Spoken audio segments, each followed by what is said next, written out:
The scarlet tunic of the 19th century British Ceylon Lascorine Guards is one of the most recognizable icons of Sri Lanka's colonial era. But the history of this uniform doesn't begin with the British. To find the source of this red aesthetic, we have to look much further back to an elite warrior group known as the Agampodi. The term Agampodi originated as a military designation, but it points directly to a specific community of warriors who arrived on the island from South India. These guards were drawn from the Agamudiyar, a prominent martial and chieftain community from Tamil Nadu. They served as a primary military force during the expansion of the Chera and Chola empires, before settling in Sri Lanka as professional mercenaries. This migration of imperial Tamil warriors provided the Sinhalese monarchy with a new, specialized class of protectors, eventually becoming the most trusted inner circle of the royal palace. In medieval Sri Lanka, kings faced a persistent defensive problem. Their main armies were composed of peasant militias, farmers who were conscripted for short-term service and fought in undyed white cotton garments. To maintain stability between wars, the kings hired descendants of the Agamudiyar to serve as a permanent standing army, providing a level of training and discipline that the part-time militias lacked. This professional force was organized into 4 specialized divisions: the Raja Guards for the palace, the Mukala for revenue collection, the Nethi for frontline combat, and the Bala for logistics. The introduction of the Agampodi created a professional military tier that needed to be visually distinct from the commoner militias.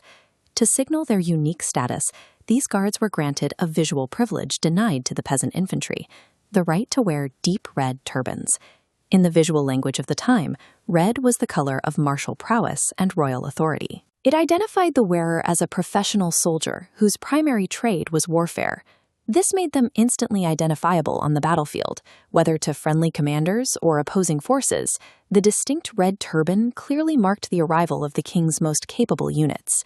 This specific headgear served as a visual shorthand for their reputation, marking them as a highly visible force authorized to act directly in the king's name. Inside the palace, the visual signs of rank became even more exclusive. Ancient Sri Lankan sumptuary laws of the era strictly prohibited the use of gold for anyone other than the king himself. However, the king granted a specific exception to the elite Raja Agampadi. He issued them Ran Siraban, golden daggers, marking them as his direct proxies. These weapons were masterworks of ceremonial design. The hilts were typically cast in gold or parcel-gilt silver, featuring a pommel shaped into a simha, the mythical Sinhalese lion. The cross guards were equally intricate, projecting outward into the sculpted heads of mythical beasts like the Makara or the Sarapendia.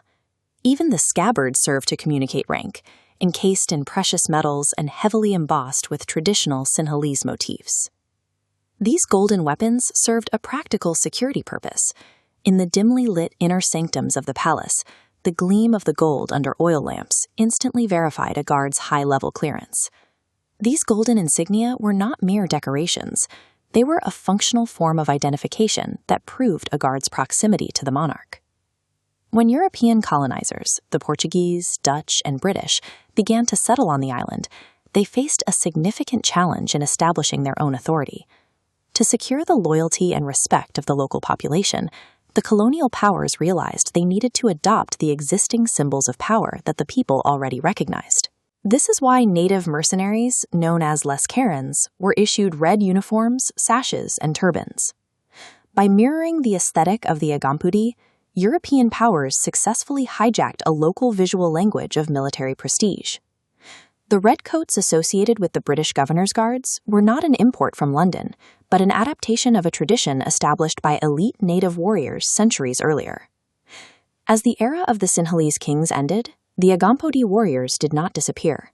They assimilated into the broader Sinhalese population through intermarriage and settlement. Their former military title eventually evolved into a patronymic gay name, which serves as a common Sinhalese family name today.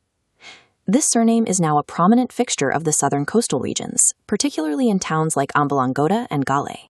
The journey of the Agamudiyar, from the empires of South India to the inner guards of Sri Lankan kings, survives today as a living lineage in the family names of the Sri Lankan people.